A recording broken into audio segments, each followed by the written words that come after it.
Assalamualaikum warahmatullahi wabarakatuh. Nama saya Aim Suyanah Daim Tafnan. Nombor metrik 0211111006. Nombor subjek FAM 0083 Islamic Economics. Saya daripada kursus Muamalah. Okey. Tajuk pembentangan pada hari ini ialah konsep etika dan moral dalam Islam. Peranan dalam sistem ekonomi. Yang pertama, pengenalan. Poin pertama, definisi etika dan moral dalam Islam. Poin kedua, sistem ekonomi menurut Islam. Kedua, isi kandungan. Poin pertama, konsep etika kerja. Yang kedua, sumber dan perspektif etika kerja Islam dan Barat. Ketiga, strategi pelaksanaan. Keempat, faktor-faktor yang mempengaruhi. Yang kelima, cabaran dan kaedah pelaksanaan amalan etika kerja Islam terhadap pentadbiran organisasi. Okey, yang ketiga, penutup, rumusan dan cadangan. Okey, untuk pengenalan, definisi etika dan moral dalam Islam. Etika dan nilai yang lahir daripada diri seseorang menjadi ukuran baik atau buruknya seseorang individu. Bahkan bagi mereka yang tidak berpegang kepada mana-mana agama menjadikan akhlak dan etika sebagai piawai bagi balasan yang bakal mereka terima di akhirat kelak. Perbezaannya, dalam Islam, etika yang ada pada manusia hendaklah bersumberkan kepada wahyu dan tidak semata-mata bergantung kepada akal sahaja. Okey, bagi moral, manusia dan akhlak atau moral merupakan dua entiti penting yang membentuk kemanusiaan dan menentukan eksistensinya. Sama ada dihormati atau dihina. Manusia tanpa moral tidak akan menjadi manusia yang manusiawi, walaupun manusia mungkin boleh dipisahkan daripada bidang ilmu atau pemikiran. Bahkan juga mungkin boleh dipisahkan daripada agama dan kepercayaan. Boleh hidup tanpa wang dan harta, boleh hidup tanpa pasangan, tetapi manusia tidak boleh hidup tanpa atau dipisahkan daripada akhlak dan moral. Okey, isi kandungan, konsep etika kerja, kewajipan agama dan moral, kepentingan organisasi dan bukan peribadi, bangga dengan kerjaya, kesetiaan pada kerja dan rasa kekitaan. Dan last sekali, prestasi kerja yang cemerlang. Okey. Itu saja daripada saya. Terima kasih. Assalamualaikum, saya Nur Syafiqah binti Muhammad Nasir dari Asasi Muamalah, nombor metrik 0211111127. Saya akan melanjutkan perbincangan sebentar tadi. Etika dari perspektif Barat. Normatif ialah panduan dan peraturan yang berkaitan dengan tingkah laku yang baik dan jahat. Etika normatif ini akan menilai dan membuat keputusan terhadap sistem moral dan tindakan sedia ada. Ia juga berperanan dalam menghasilkan satu undang-undang yang standard dan boleh diterima oleh semua pihak tanpa mengira perbezaan untuk diamalkan oleh setiap orang bersesuaian dengan kehidupan mereka. Turut dibincangkan adalah mengenai etika gunaan, apply ethic, yang diperkenalkan oleh Brenda Almond di mana beliau membincangkan berkaitan dengan isu-isu etika yang berkaitan dengan kehidupan awam dan peribadi yang merupakan pecahan daripada penilaian moral. Etika memang terbukti sebagai antara salah satu faktor yang mempengaruhi perilaku manusia. Etika gunaan ini turut melihat bagaimana kod-kod etika yang telah dibangunkan secara teori dapat dilaksanakan dalam kehidupan sebenar. Etika metaetik pula terbahagi dua, iaitu analitik iaitu analisis peraturan yang berkaitan tingkah laku sama ada baik atau buruk. Kritikal, untuk mengkritik apa yang telah dianalisis. Analisis ini membolehkan kita mengetahui sama ada sesuatu etika itu bertepatan dengan norma masyarakat, sama ada untuk diterima sebagai etika yang baik ataupun etika yang ditolak. Meta etik ini akan menganalisis secara sistematik berhubung perkataan etika itu sendiri dan fungsi serta rasionalnya dalam kehidupan. Etika dari perspektif Islam. Islam juga mempunyai sistem etika yang tersendiri, iaitu konsep akhlak. Dari segi bahasa, akhlak berasal dari perkataan bahasa Arab dan merupakan jamak kepada perkataan khuluq yang bermaksud sifat semula jadi, tabiat, maruah, moral atau perilaku seseorang individu. Etika Islam ini dapat juga boleh didefinisikan sebagaimana berikut, iaitu peribadi, sikap, watak, kelakuan, perangai dan tabiat manusia.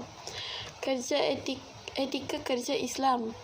Etika kerja Islam merupakan salah sebuah bidang yang kurang dikaji dan diamalkan meskipun ianya telah wujud sejak 1400 tahun yang lepas. Konsep etika kerja Islam IWE masih baru jika dibandingkan dengan etika kerja Protestan PWE yang lebih lama serta banyak kajian yang telah dilakukan berkaitannya. Ali Abbas tahun 1987 menganggap kerja sebagai satu cara manusia dalam memenuhi keperluan hidupnya. Etika kerja Barat. Masyarakat Barat telah lama melihat etika sebagai sesuatu yang penting dalam pengurusan organisasi dan pekerjaan. Teori etika ini dibawa oleh Max Weber pada tahun 1864 dan diperkembangkan mengikut keadaan semasa. Teori ini lebih dikenali sebagai Protestant Work Ethic PWE kerana dipengaruhi oleh fahaman dirinya yang menolak ajaran Kristian Ortodoks dan menerima ajaran Protestan serta melihat dengan penilaian secara rasional. Etika kerja dalam Islam. Terdapat banyak penulisan berkaitan etika kerja dalam Islam sama ada daripada perbincangan terdahulu maupun penulisan kontemporari. Penulis bagaimanapun hanya membincangkan sebelah etika kerja Islam berdasarkan kesesuaiannya kepada organisasi dan terdapat pengulangan oleh penulis-penulis terdahulu serta dalil daripada Al-Quran dan Sunnah. Sumber etika kerja Islam. Islam memiliki sumber rujukan yang jelas dan garis panduan dalam melaksanakan sesuatu tindakan. Selain berpandukan kepada akal, pengalaman dan naluri, Islam telah menyediakan sumber rujukan yang sempurna. Sumber rujukan utama bagi pelaksanaan amalan etika kerja Islam ialah berdasar dari dalil dari Al-Quran dan Sunnah. Strategi pelaksanaan etika kerja Islam dalam organisasi. 1. Komunikasi. Komunikasi yang baik dalam sesebuah organisasi boleh dipupuk melalui keterbukaan antara pihak pengurusan dan pekerja sokongan. Antara cara yang boleh dilakukan oleh organisasi adalah dengan mengadakan mesyuarat atau perjumpaan secara bulanan bagi membincangkan perkara-perkara yang berkaitan dengan pengurusan organisasi. Komunikasi yang baik penting bagi memastikan setiap maklumat dapat disampaikan dengan tepat pada waktunya. Kedua, pelibatan pihak pengurusan. Pihak pengurusan haruslah menjadi contoh terhadap pekerja bawahan dengan menunjukkan profesionalisme dan melaksanakan sesuatu tugasan. Konsep kepimpinan melalui teladan perlu diterapkan supaya setiap kelakuan yang baik itu dapat dijadikan sebagai budaya dan secara tidak langsung ia akan memupuk sebuah persekitaran kerja yang cemerlang. Pihak pengurusan juga boleh mencadangkan kepada pihak atasan untuk memberikan ganjaran atau penghargaan terhadap pekerja yang menunjukkan etika yang baik dalam melaksanakan sesuatu pekerjaan. 3. Menyediakan garis panduan dan sistem penilaian. Kesedaran tentang pentingnya pengalaman etika telah menyebabkan terdapat banyak pihak yang menyediakan panduan dan garis panduan bagi menilai sejauh mana keberkesanan pelaksanaan serta tahap keutuhan yang boleh dicapai oleh sesebuah organisasi.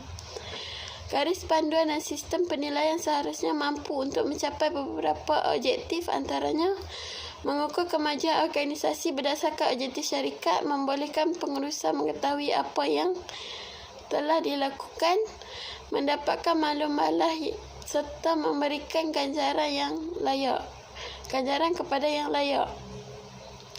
Reporting Initiative merupakan satu badan bebas yang memperkenalkan sistem sustainability reporting guideline yang boleh digunakan oleh organisasi bagi menilai pencapaian etika mereka melalui laporan pencapaian ekonomi, tahap penjagaan alam sekitar, tanggungjawab sosial, produk dan perkhidmatan. Faktor-faktor yang mempengaruhi amalan etika kerja Islam. 1. Manusia. 2. Pendidikan.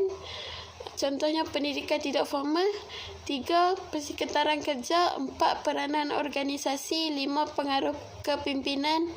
6. Pengaruh kerajaan. 7. Budaya tempatan. 8. Nilai agama dan moral. Saya serahkan kepada Dina. Sekian, terima kasih. Assalamualaikum warahmatullahi wabarakatuh. Nama Aiman Rujahan Dina binti Afnan. Nombor matrik 0211111007. Kos Perbankan Muamalat. Kita teruskan dengan cabaran dan faedah pelaksanaan etika kerja Islam terhadap pentadbiran organisasi. Antara cabarannya ialah kefahaman terhadap nilai-nilai dan etika perkhidmatan awam sangat penting kerana ia menentukan arah dan memberi makna kepada pemikiran, tindakan dan perilaku anggota sektor awam dalam memenuhi tanggungjawab. Memberi penyatuan dan penyelarasan antara anggota perkhidmatan awam kepada pembangunan tamadun masyarakat dan merupakan standard mutlak mendorong anggota perkhidmatan awam berkhidmat dengan ikhlas dan berkesan seperti yang dijelaskan dalam buku nilai dan etika dalam perkhidmatan awam. Satu pendekatan yang sangat prihatin terhadap persoalan nilai, etika dan budaya kerja cemerlang dalam pengurusan sektor awam di Malaysia telah berjaya memberi kefahaman yang jelas dan kepentingannya kepada semua penjawat awam. Kita teruskan dengan faedah pelaksanaan amalan etika kerja Islam terhadap pentadbiran organisasi. Yang pertama ialah menghargai masa, the value of time. Bila kita menghargai masa, orang tahu bahawa kita berdisiplin dan beretika. Yang kedua, ketekunan membawa kejayaan, the success of perseverance. Kita perlu tekun dalam melakukan sesuatu kerja supaya kita tidak silap dalam melakukan apa-apa. Dalam melakukan kerja kita perlu tekun supaya tiada kesilapan. Yang ketiga, keseronokan bekerja, the pleasure of working.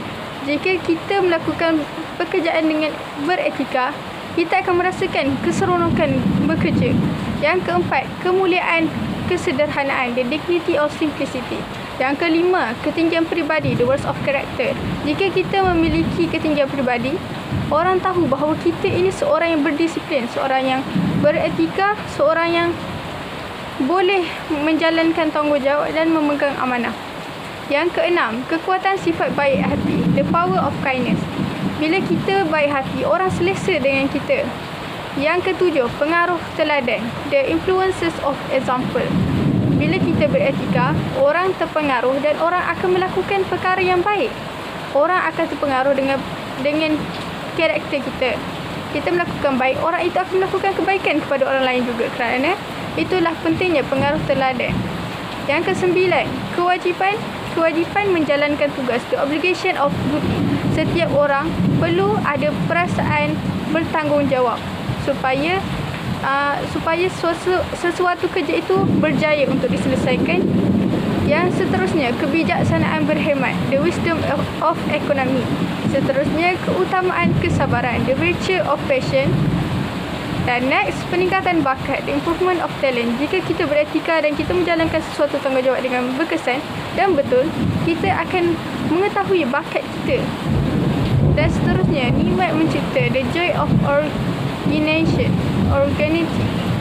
Seterusnya, cadangan.